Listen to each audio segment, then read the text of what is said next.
자, 이번엔 전문가와 함께 상황 짚어보겠습니다. 한국재난관리학회 부회장인 문현철 호남대 교수와 집중호우 피해 상황과 대응 방안 알아보겠습니다. 안녕하세요. 네, 안녕하십니까? 네, 어서 오십시오. 자, 조금 전에 저희가 시청자 연결해서 가평의 물난리 상황을 지금 생생하게 전달받았는데 이렇게 갑자기 물이 들이차면 집에 있던 사람은 어떻게 탈출을 해야 하는 겁니까? 네, 지금 가평은 지형 지리적으로 화학산이라고 하는 1450m 정도 되는 매우 높은 산이 있습니다. 예. 이 산을 기준으로 강원도 화천과 경기 동부인 가평의 경계가 이루어지고 있는데요. 이곳은 이런 그 기상학적 기단에 의한 강수뿐만이 아니라 네. 지형적 요인에 의한 지형성 강우가 크게 나타날 수 있는 그런 특징을 가지고 있습니다. 네. 자, 그렇다면 지금 전국적으로 많은 비가 내리고 있고 특히 광주, 전남 쪽에서 많은 이렇게 큰 피해들이 있었지 않습니까? 네. 자, 그렇다면 우리 시군구 기초지자체들은 좀 그 상상과 상상력을 총동원해서 저 비가 우리 지역까지 올 수가 있다.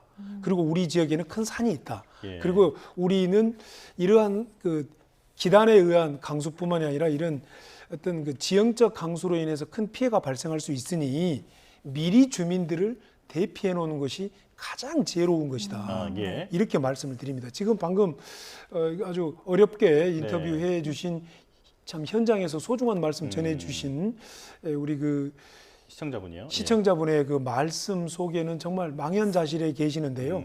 저 상황에서는 정말 구조 당국에서도 일단 안전한 곳에 계시라 이렇게 얘기할 수밖에 없겠죠. 하지만 미리 대피했었으면 좋겠다는 것이고 만약에 저곳이 좀 그 콘크리트 구조로 된 좀 무너질 염려가 없는 집이라면 최대한 높은 곳, 2층 예. 이상의 높은 곳에 가 계시라는 것이고 조금 아쉬운 것은 저 정도가 되면 소방의 그 인명구조, 긴급구조 통제단이라고 하는 시군구, 시도, 중앙긴급구조 통제단에서 인명구조 헬기들이 떠서 좀 구조 활동이 돼야 될 텐데 그게 좀 안 보인다 이런 점들이 조금 아쉽다라는 그런 논평을 하고 싶습니다. 이게 비나 이렇게 지금 악천후 상황에서는 헬기도 뜨는 게 좀 어렵지 않겠습니까? 그런 영향도 있겠지만 만약에 강풍이 아니라면 예. 헬기가 가장 취약한 것은 강풍이나 어두움인데요. 예. 이제 그 정도가 아니라면 그런 것도 좀 생각을 해봐야 되고 지금은 사실 아직은 우리나라가 본격적인 태풍이 오지 않고 있습니다. 그렇죠. 태풍은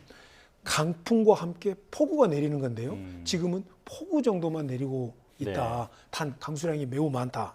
이런 특징이기 때문에 이제 8월 달에 본격적으로 시작되는 태풍에 대비한 중요한 점검 시기이기도 하다. 이렇게 평가하고 싶습니다. 알겠습니다. 자, 가평의 폭우 관련해서 속보가 또 들어왔는데요. 지금 가평 북면의 재령리에서 도대리 방향의 도로가 호우로 통제됐다라는 소식이 들어왔습니다. 경기 가평의 조종면 75번 국도고요. 마일교 구간이 통제됐다는 소식이 들어왔습니다. 다시 전해드리겠습니다. 경기 가평 북면 재령리에서 도대리 방향의 도로가 호우로 통제됐습니다. 이 지역에 계신 분들은 참고하셔야겠습니다. 자, 전문가와 이야기 계속 나눠보겠습니다. 자, 지금 말씀하신 대로 그런 구조나 이런 부분들이 좀 원활하게 이루어졌으면 좋겠는데 일단은 지금 조금 전에 연결했던 시청자처럼 갑자기 물이 불어난 상황에서 대피를 하는 과정에서 겪을 수 있는 위험이 어떤 게 있을까 좀 여쭤보겠습니다. 조금 전에 콘크리트 건물이라면 좀 위쪽으로 올라가서 물에 잠기지 않게 대비하는 게 좋다 말씀하셨는데 지금 비가 약간 좀 잦아든 사이에 시청자분께서도 도로 쪽으로 이동을 하셨다고 해요. 자, 그런데 뻘밭이 돼서 사실 이동이나 이런 부분이 상당히 어려울 것 같은데 노약자분들은 이런 데서도 오히려 또 다칠 수 있지 않겠습니까? 아주 중요한 말씀이신데요. 지난 우리 의성 산불 때 30분이 넘는 분들이 돌아가실 때도 대피 과정에서 돌아가셨고요. 또 특히 이렇게 이런 그 산불 재난에서 우리가 우리에게 주었던 가장 큰 교훈은 노약자분들을 어떻게 동행 대피할 것이냐인데 네. 방금 앵커께서 말씀하신 것처럼 노약자 대피도 아주 중요한 문제입니다. 네.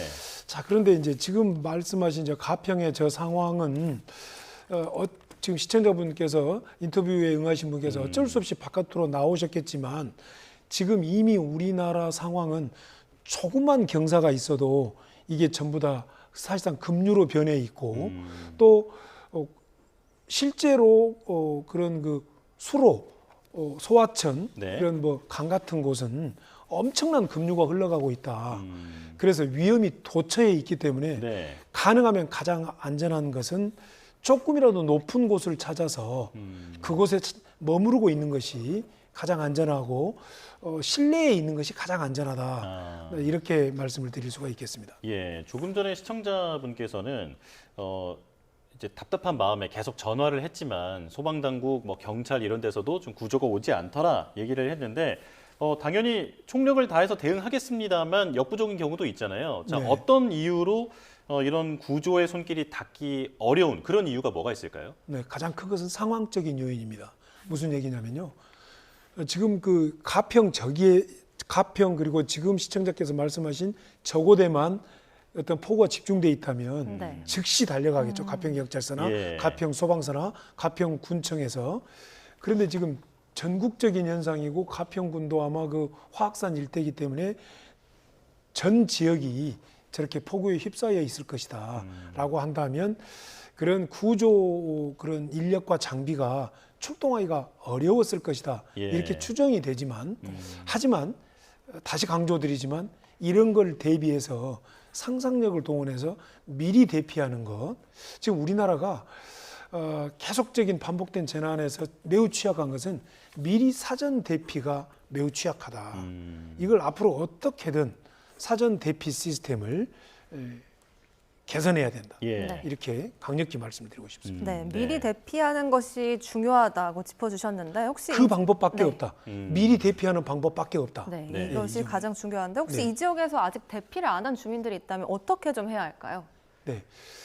마을별로 마을 이장님들이 또 고령이신 분들도 계시지만 마을별로 잘 이렇게 마을의 어떤 그 리더 분이 중심이 돼서 대피하는 것이 아주 중요하고요. 네. 그 마을 실정에 맞는 마을 회관이 됐든 어디가 됐든 뭐 대피나 머무르는 것이 중요한데 여기서 작동돼야 될 것이 하나 있습니다. 이건 뭐냐면 민방위 기본법에 의해서 편성된 20세 이상의 40세 이하의 민방위 대원들이 네. 이때 바로 대피와 대피 유도에 적극적으로 참여해야 된다는 것이고 동원권자인 시장군수 구청장은 적극적으로 민방위 대원에 동원령을 내려서 함께 이렇게 구조 활동을 참여하도록 해야 된다. 대피와 교통통제 같은 통행금지 조치에 참여하도록 해야 된다는 것이고 또 하나는 자연재해 대책법에 의해서 편성된 지역 자율방재단이라는 것이 있습니다. 예. 이 지역 자율방재단들은 다 마을별로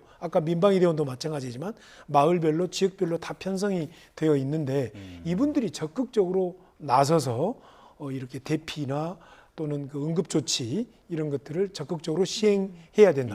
이럴 때를 대비해서 민방위 대원이 있고 자율방재단원들이 있다. 예. 이런 점들을 강조 말씀을 드리고 싶습니다. 알겠습니다. 계속해서 미리 대피하는 것이 가장 중요하고 근본적인 해결책이다 말씀을 하셨는데 그 대피를 할 때도 좀 경황이 없잖아요.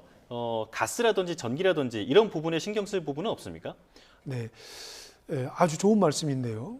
비가 왔고 폭우가 내리면 뭐 불이 안 날 것 같죠. 예. 그런데요, 비가 오고 폭우가 내리면 또 어딘가가 붕괴가 되면서 전력선들이 단선이 돼서 그래서 화재가 발생하기도 하고 또 뭐 폭발 사고가 발생하기도 하고 예. 네. 통신이 두절되고 그렇습니다. 그렇기 때문에 비가 왔을 때는 어떤 그 전력 단자를 내려놓는달지 또는 뭐 가스 밸브를 잠궈 놓는달지 이런 것들이 아주 중요한 후속 조치이고 지혜이다 이렇게 말씀을 드리고 싶습니다. 예. 네, 말씀해주신 것처럼 정전이 되거나 통신이 좀 두절된다면 많이 당황스러울 것 같은데 이럴 땐 좀 어떻게 해야 할까요? 아주 중요한 키워드를 지금 획득해서 말씀하셨어요. 우리가 재난이 발생했을 때 생존하는 것은 침착해야 된다는 겁니다. 네. 이 대목에서 우리는 일본 사람들에게 배울 점이 있습니다. 일본 사람들은 잘 아시다시피 수많은 태풍과 지진 속에서 생존해 온 사람들이지 않습니까? 네. 네. 그러다 보니까 이분들은 어려서부터 침착을 교육받습니다. 그것이 어떻게 표현되냐면 구조 요청은 강력히 하되 비명 지르지 않고 침착해야 된다는 거. 비명 지르고 당황하면 오히려 그곳의 공동체를 위험에 빠뜨린다는 거. 그래서 침착하고 매우 지혜롭게 그렇게 행동하도록 어려서부터 교육을 받는데요. 우리나라도 이런 그 참 재난 대응 국민행동 매뉴얼, 각종 교육 이런 걸 통해서 침착하게 위험 속에서 이렇게 대비하는 지혜를 터득해야 되고, 또 지금 이런 가평이나 또는 뭐 이번에 하동산청이나 예. 이런 곳에 거주하지 않으시더라도 다른 곳에 거주하셔도 이런 방송을 통해서 우리는 중요한 학습 시간입니다. 이러한 상황이, 이러한 폭우가 우리 마을에, 우리 집에 발생할 때 우리는 어떻게 할 것인가 라고 하는 상상력을 기르고 학습하는 귀중한 시간으로 만들어야 된다. 예. 이렇게 강조 말씀을 드리고 싶습니다. 자, 지금 날씨 전망으로 보면 이제 오늘 아침에 비가 전국적으로 대부분 좀 잦아들 것으로 예상이 되거든요. 다행입니다만 그 아침에도 한번 언급을 해주셨었는데 비가 그친다고 해서 다시 집으로 돌아간다거나 농경지를 돌보러 간다거나 하는 일이 무척 위험할 수 있다고요. 아주 위험합니다. 아주 중요한 말씀이신데요. 우리는 비가 좀 그쳤다라고 하면 갑자기 긴장이 풀어져 버리는 경향이 있습니다. 네. 사실은 비가 그칠 때부터 우리의 노력이 본격적으로 시작되는 타이밍입니다. 바꿔 말하면 비가 그쳤다고 해서 물을 잔뜩 머금고 껄쭉하게 되어 있는 우리가 발 딛고 서 있는 토양이 갑자기 말라버리지 않지 않습니까? 예. 그래서 우리는 비가 그쳤다고 해서 선풍기 끄듯이, 에어컨 끄듯이, 라디오나 TV 끄듯이 상황이 딱 종료된 것이 절대 아니다. 이 물을 잔뜩 머금은 토사에 그 물이 빠지려면 시간이 걸리고 예. 그렇기 때문에 지금부터 본격적인 안전관리에 들어가야 된다. 이렇게 말씀을 드리고 싶고요. 예. 쉽게 대피 장소에서 쉽게 귀가하거나 특히 어르신들께서 이 논에 물꼬를 트기 위해서 논에 가신다거나 어디 강가에나 뚝에 가시면 절대 안 된다는 겁니다. 벌써 지금 실종되신 분들이 예. 대부분 그렇게 아. 지금 화면에 나오고 있는 것처럼 저렇게 유실되어 버립니다. 아, 뚝가가. 그래서 저렇게 서 계시다가 속옷으로 푹 꺼지면서 떠내려가 버립니다.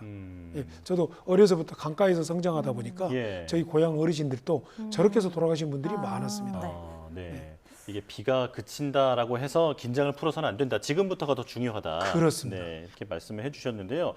또 말씀을 들어보니까 지금 어떤 도심의 콘크리트 건물은 좀 안전할 수 있습니다만 사실 좀 지대가 낮은 곳에 있는 집 같은 경우에는 한번 침수되고 나면 무너질 염려도 있을 것 같거든요. 어떻습니까? 그렇습니다. 그게 왜 그러냐면요. 철근 콘크리트 구조물들은 물이 이렇게 다가왔다 또는 물에 잠겼어도 그 강도를 그대로 유지합니다.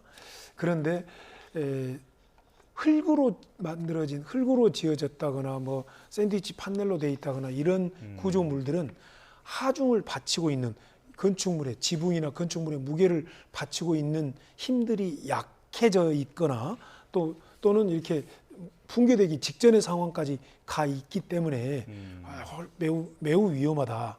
예, 이렇게 말씀을 드릴 수가 있고요. 예. 그래서 이제 항상 상상을 해야 됩니다.